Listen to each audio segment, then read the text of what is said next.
Welcome to EduRev. Hello children, welcome to EduRev classes. Let me introduce myself. I'm Sarvani Nandipati, a graduate from NIT Calicut who has almost 3 years of teaching experience for both board as well as competitive exams for class 11 and class 12. Today, we'll be discussing the topic relations and functions from the very basics. So the topics covered are Cartesian product, relation, image, domain, range, codomain, and function. Let's begin. Cartesian product. Before I teach you the definition, let me tell you a daily life example. Suppose you wanted to start a clothes store and you have shortlisted few color materials, the pink and the yellow. And you went to a fashion designer and he told these three products are of high demand: the suitcase, shirt, and the socks. Now, my question is, if you want to start a store with these materials and with these products, using all these materials and all these products, what all you can prepare? With this pink color you can make all the three products, and with this yellow color you can make all the three products. So what does your store contain? Pink suitcase, pink shirt, and pink socks, and also yellow suitcase, yellow shirt, and yellow socks, right? So how does this example is related to Cartesian product? If I consider the color shortlisted as my first set or set A, and the products that I'm preferring as my second set or set B, each each product that was prepared or the element is nothing but the ordered pair, and the set of all possible products is nothing but the Cartesian product. As now you understood the example, let's go to the definition part. Given two non-empty sets A and B, the Cartesian product A cross B is the set of all ordered pairs of elements from A and B. Exactly what we realized in the previous example. And this is how you write in the mathematical terms. A cross B is equal to ordered pair A comma B such that A belongs to capital A and B belongs to capital B. One thing you have to understand is clearly in the ordered pair, the first element, small a, it should always belong to the first set, and the second element should always be belonging to second set. In case if you don't know what is ordered pair, it is nothing but writing two elements separated by comma in a curved brackets. As you understood the definition now, let's try to do a example. Consider two sets, A is equal to 1, 2 and B is equal to 1, 2, 3, 4. And not to miss any elements, I always prefer doing this approach. What does this indicate? Always write the first set horizontally, okay? And the second set, write those elements vertically. Now, whatever elements are formed, write them there so that you will not miss any elements when you are writing them. So here, what will be the element formed? 1, 1. Here, the element will be 1, 2, not 2, 1. Because whenever you are writing the ordered pair, the first element should belong to first set and the second element should belong to second set. So this element is nothing but 1, 2. Similarly, 1, 3, 1, 4, 2, 1, 2, 2, 2, 3 and 2, 4. So A cross B contains all these 8 elements. Few things you have to remember apart regarding this Cartesian product are order in which these elements are paired is important. That is 1, 2 will never be equal to 2, 1. Why? What does 1, 2 refer to? This element. But what about 2, 1? It is referring to this element. It's clearly understandable, right? From the figure, these both are not same positions. And two ordered pairs are said to be equal if and only if the corresponding elements are also equal. When someone says that the two ordered pairs A, B and C, D are equal, then what can you understand from that? The first element should be equal to, first element of the first ordered pair should be equal to the first element of the second ordered pair. That is, A should be equal to C. Similarly, second element of the first ordered pair should be equal to the second element of the second order pair, that is b equal to d. And one more thing, if n of k is equal to p, this represents number of elements of A.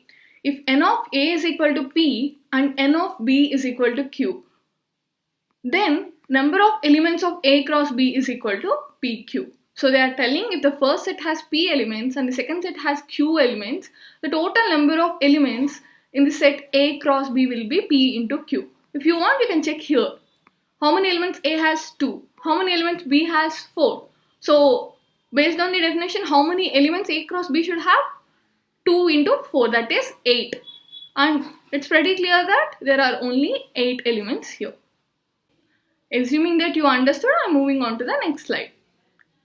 Relation. This also we'll try to understand with a daily life example. 5 friends went to a restaurant.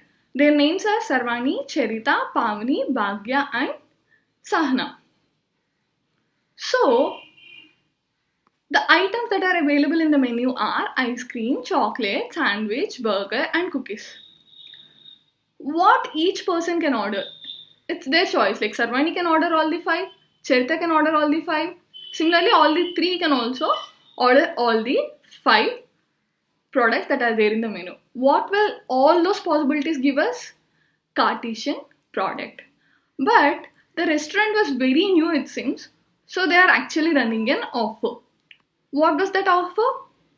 If your name's first letter matches with the food item's first letter, they are telling that you can claim that food for free. Sounds interesting, right? So now my question is, who gets what? So Sarvani's first letter is S. Which food item has first letter S? Sandwich. So Sarvani can get sandwich for free. What about Charita? It's C. So which item start with C? Both chocolate and cookies. She'll get both of them for free. What about Pavani? The first letter is P. Is there any food item with P? No. Pavam, she won't get anything. Bhagya, she'll get burger, and again Sahana can also climb for another sandwich. See, I told you the offer and then you have mapped the friends to restaurant items like this. But how would an external person can understand why these are mapped like this? That is why you mention here offer. In this example, offer is the relation. Say if offer is not there, any one of them would have claimed anything or all of them would have taken all. That represents the Cartesian product, which is the set of all possible outcomes. From this example, it is clear that relation is just a subset of the Cartesian product. I hope you understood this example and I'm moving on to the definition part. A relation R from a non-empty set A to a non-empty set B is a subset of the Cartesian product A cross B. As I told in the previous example, if there was no offer, all of them would have claimed all the food items. That gives the set of all possible outcomes A cross B Cartesian product. But now because of offer, they constrain themselves to few food items, which is actually the relation between both set A and set B. So whenever you have a relation, the outcomes that you get is nothing but the subset of a Cartesian product A cross B. It is also written as ARB. The subset is derived by describing a relationship between the first element and second element of the ordered pairs in A cross B. Just now I told you, right, in the previous example, what was the relation? The specific offer that the restaurant has introduced. And one more thing you have to realize is, it's not necessary that every time you could put that relation in a logical form or in a verbal form. Sometimes the elements will be just mapped. You may not understand what is the logical reason why they are mapped. Okay. And few more things that you have to remember regarding relation is, the second element is called the image of the first element. So in our previous example, if someone asks what is the image of Bhagya, what will be that? Bhagya is connected to burger. If n of A is equal to P and n of B is equal to Q, then the total number of relations from A to B is 2 to the power PQ. As a brainstorming session, I'm just leaving out why this value is 2 power pq. If you're not able to understand, you can check the notes section. Okay. Assuming that it is clear, I'm moving on to the next part. Let's do an example on this. They have given set A is equal to 1, 2 and set B is equal to 3, 4.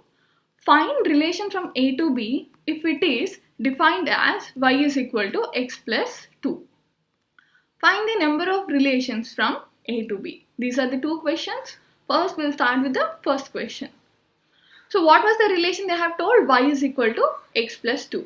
But what are my x values that should come from the set A, 1 or 2? I'll take x is equal to 1. I'll substitute here. What will I get? Y is equal to 1 plus 2. What will be y value now? 3. So if x is equal to 1, y is equal to 3. If I have to write it in an order pair, how will I represent x comma y? That is nothing but 1 comma 3. So if x is equal to 2 again, I'll substitute x is equal to 2 here. So y is equal to 2 plus 2, that is 4. So if x is equal to 2, y value is 4. So the elements are 2 comma 4. So what will be relation R? It's simply 1 comma 3 and 2 comma 4. But if someone asks what is A cross B, what will you write? You'll write 1 3 1 4, 2 3 2 4. So if you look at these two sets, it's pretty clear that the relation R is simply the subset of A cross B. And now we'll move on to the B part. The number of relations from A to B. The formula is 2 to the power pq. What is P? The number of elements of A, that is 2. What is Q? The number of elements of B, that is also 2 here. So 2 to the power 2 into 2. What is that? 2 to the power 4. The value is 16. So these kind of problems you can expect on relations. Hope it is clear. I am moving on to the next slide. Domain. The set of all first elements of the ordered pairs in a relation R from set A to a set B is called the domain of the relation R. So what is that? How the set of first elements of the ordered pairs. That means from set A to set B, which all elements are connected. That is domain. Most of the time students get confused. They think the set A as domain. No, the only elements in set A which are connected, that forms the domain. So in our previous example, if we go back, what is my domain? All the friends except Pavni, because Pavni was not connected to any food item that is there in the set B. What is my range? The set of all second elements in a relation R from a set A to set B is called the range of relation R. So all the connected elements from A to B.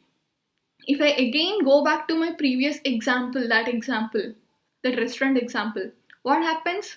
What elements form the range? All the connected elements. In that burger, sandwich, chocolate, cookies are connected, but ice cream was connected to no one. So you should not include ice cream when you are writing the range. Codomain. The whole set B is called the codomain of the relation R. Note that range will be obviously a subset or equal to codomain. So what they are trying to tell us is codomain means simply the set B. That means all the items that are offered by the restaurant, all 5 items. So range has only 4 items because we are excluding ice cream because it is not connected to anything. Codomain, you can also include ice cream. So if you look at them, what is the relation between them?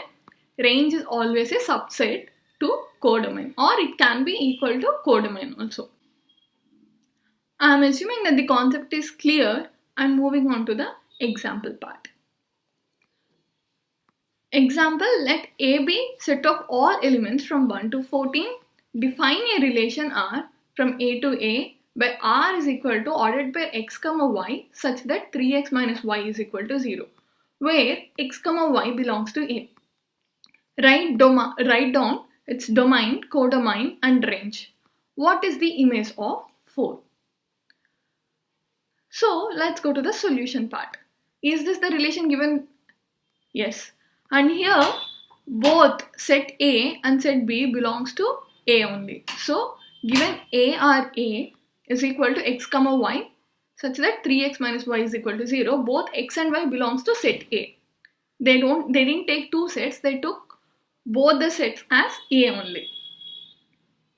So if 3x minus y is equal to 0, if I take minus y to the other side, what will happen? 3x is equal to y. That is what I am doing here. None of the things I am changing from this step to this step. And now I am taking x is equal to 1.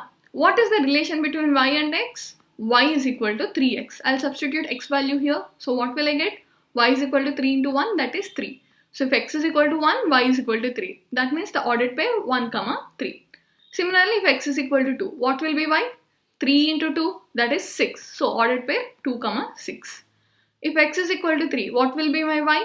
3x, that is 3 into 3, 9. If x is equal to 4, y is equal to 3x, that is 3 into 4, 12. So the ordered pair is 4, 12. So what will be the relation R contains? All these elements. But think, why am I stopping here? Why am I not taking x value as 5? If I take x is equal to 5, what will be y? Y is equal to 3 into 5, that is 15. But will 15 belongs to set A? No. So you should not write the elements that doesn't belong to that set. I hope it is clear why am I not taking x is equal to 5. In case if it is not, I am telling it once again. If x is equal to 5, y value is becoming to 15. But we clearly know the relation is between A to A. But A does not contain an element called 15. That is why we are not taking any options after 4. All the values will give me the y values greater than 14, which does not belong to set at all. So what all elements belongs to? The relation 1, 3, 2, 6, 3, 9 and 4, 12. Now we got the relation. It's time for us to find what is domain, codomain, range and image of 4. What will be domain? Domain is nothing but the set of all the first elements that are connected from set A. Only 1, 2, 3, 4 got connected. So that will be your domain. What is your codomain? Codomain is simply your set B. And what is your range? Range is nothing but the second elements that are connected in the set B, that are 3, 6, 9 and 12. So your range is 3, 6, 9 and 12, whereas your codomain is completely the second set, that is A here. So all the elements from 1 to 14. What is the image of 4? So image of 4 means what is the element 4 is connected. Considering 4 is the first element. Check here. 4 is connected to 12. So the answer is 12. Hope it is clear. Say if there was another option like 5, 4 and ask what is the image of 4, then also it is 12 only. Remember, when someone asks what is the image of some A should be the first element in the ordered pair. I hope it is clear and I am moving on to the next slide. Function. So this also we'll try to understand with a daily life example. Let me say that the 5 members of the family, a grandma, a father, mother and 2 twin children went to a picnic and they wanted to measure their current weights. And in the weighing machine, you know, right, there will be a lot of numbers. I could not write all the numbers here, that is why I am putting this dots here.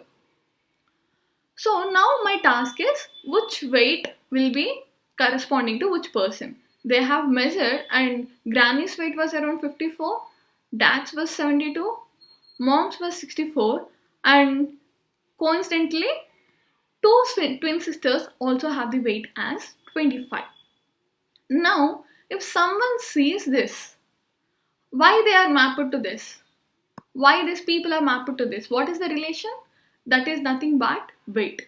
But this weight is called function but not relation. Why? What is the difference between function and relation?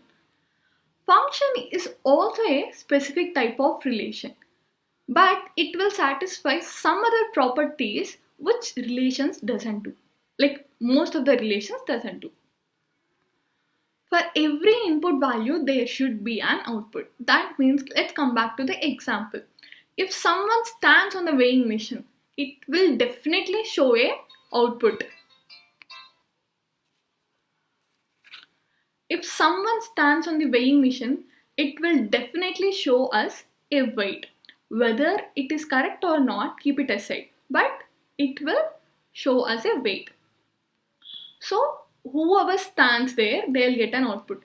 Go back to our restaurant example. Pavani couldn't get anything, right? But that was called a relation. But here, all of them are getting an output. And a single input can never have two outputs. See, if someone stands there, will the weighing machine show two weights at the same time to them? Like if the dad stands, will it show the weight as 72 and 35 at the same time? No. So a single input will always get a two outputs. But in that restaurant example, think Charita is getting both cookies and chocolates also. So that is the only major difference between the relations and functions.